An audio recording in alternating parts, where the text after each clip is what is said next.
आसिफ की 24 year old था, वो 24 साल का था। ईद के बाद उसकी शादी थी। वालदा का इतना लाडला कि पागल हुई पड़ी है मामा। उसने कहा था कि भाईजान मैं अब अच्छी जगह पे नौकरी पे लग गया हूँ, कोई भी काम शुरू कर लेना, कोई टेंशन नहीं लेना, मैं पूरा बाजू हूँ आपका। सोशल मीडिया ने तो 3-4 दिन हो गए मेरी अम्मी को भी मार दिया है, लेकिन ये ज़्यादती है। जी बिल्कुल, इस वक्त डिचकोट रोड पे मौजूद हूँ, जहाँ पर चंद दिन पहले आसिफ नामी 24 साल लड़का अपनी जान की बाजी हार गया। पतंगबाजी का ये खूनी खेल एक और जान ले गया। शहर फैसलाबाद में आसिफ नामी लड़का चंद दिन पहले जो अपनी जान की बाजी हारा, उसके घर वाले उसको किस तरह से याद करते हैं, आसिफ के क्या ख्वाब थे, आसिफ ने अपनी ज़िंदगी में, आने वाली ज़िंदगी में किन चीज़ों के बारे में सोचा था, और इसके साथ साथ आसिफ किस तरह की तबीयत का मालिक था, उसके घर वालों से, उसके दोस्तों से और उसके इलाका मकीनों से आपकी मुलाकात करवाएंगे। आए आपको लिए चलते हैं। इस वक्त मैं मौजूद हूँ वही आसिफ के मोहल्ले में, जो चंद रोज़ पहले डोर फिरने की वजह से अपनी जान से गया।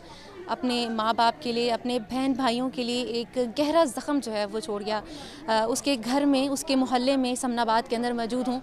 कैमरामैन वकास भी आपको दिखा सकते हैं कि उनका घर जो है यहाँ पे मौजूद है, जहाँ पे ताज़ियत के लिए लोगों की एक बड़ी तादाद इस तरफ उनका रुख भी कर रही है।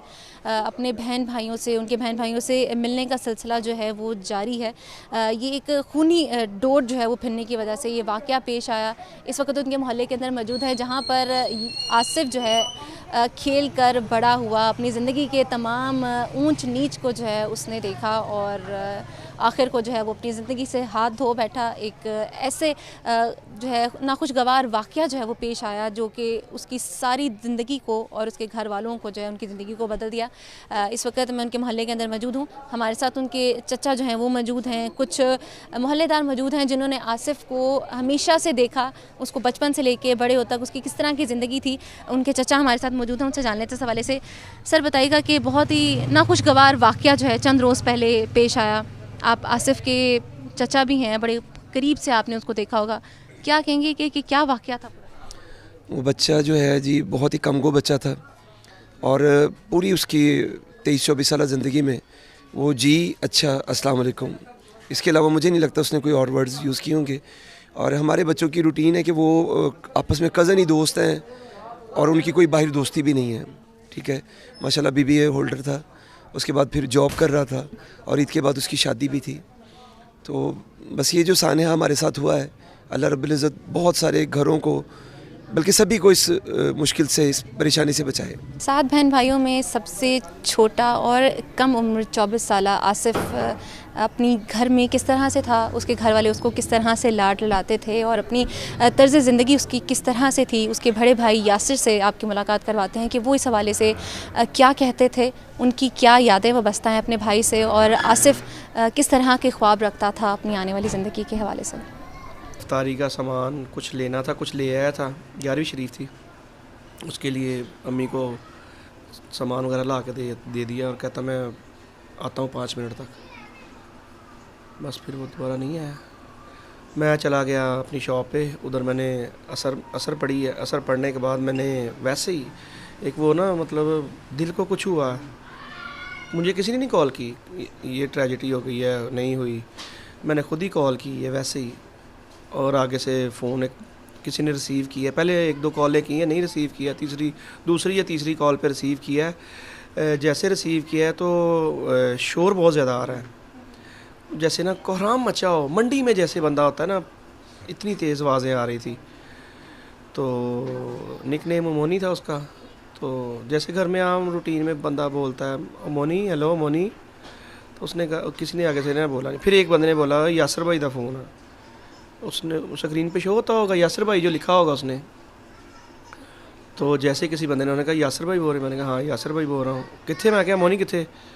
अरे यार भाई ਉਹਦੇ गले डोर फिर गई है, तुम फटाफट ना नोवल्टी बोलते पहुँचो। मैं क्या यार मुंडा बच गया? कहना नहीं यार मुंडा एक्सपायर हो गया। ओए होए होए। मैंने अपने घर में कॉल कर दी थी, मैंने ये नहीं बताया था कि डोर उसके गले में फिर गई है। मैंने कॉल की है, अम्मी ने नहीं उठाया, मेरी बेगम ने नहीं उठाया, मेरी सिस्टर ने उठाया। मैंने उसे कहा भी मैं जल्दी भाग जाओ, मोनी का एक्सीडेंट बड़ा बुरा हुआ है, मुझे कॉल आई है, मैं पहुंच रहा हूँ। छोटे भाई को कॉल की, वो पास ही था उधर जहांग बाज़ार में, वो उधर से पहुंच गया। मैं ये इधर से समनाबाद से ये उधर पहुंच गए।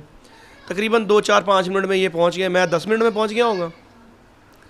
आगे जाके देखा तो हमारा किस्मत का फ़ैसला हो चुका था। तबीयत ऐसी थी कि वक़्त का हम समझ नहीं सके, तबीयत वाइज, नेचर वाइज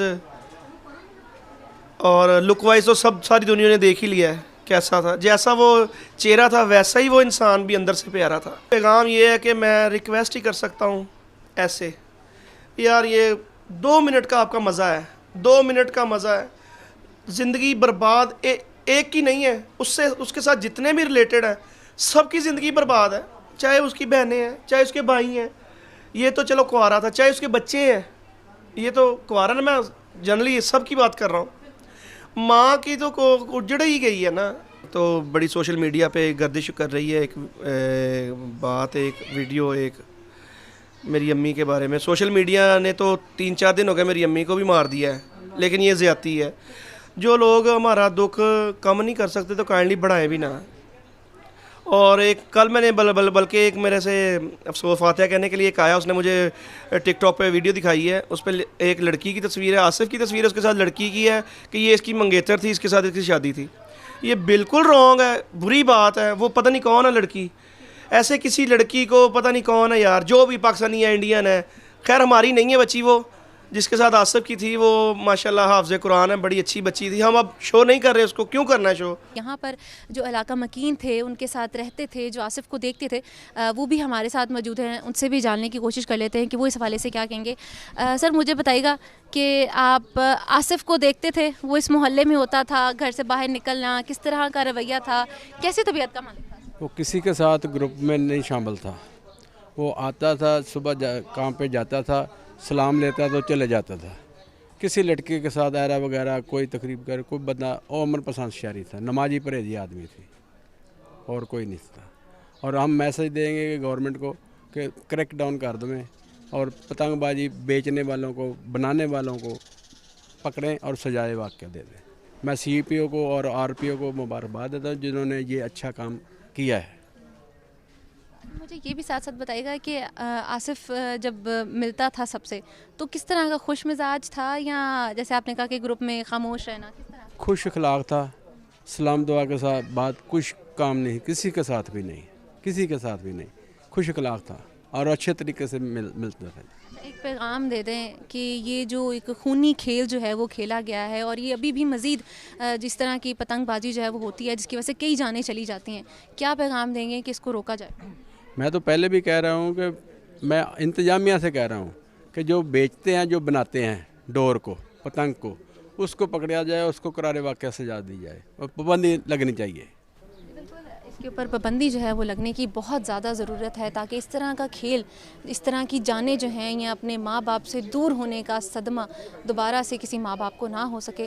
और यहाँ पर इनके इलाका मकीनों ने और इनके चचाज़ाद, इनके बड़े भाई, उन्होंने भी यही पैगाम दिया कि हम चाहते हैं ज़िले इंतज़ामिया और हुकूमत इस बारे में एक्शन ले कि पतंगबाजी और डोर का इस्तेमाल जो है उसका मुकम्मल क्रैकडाउन किया जाए।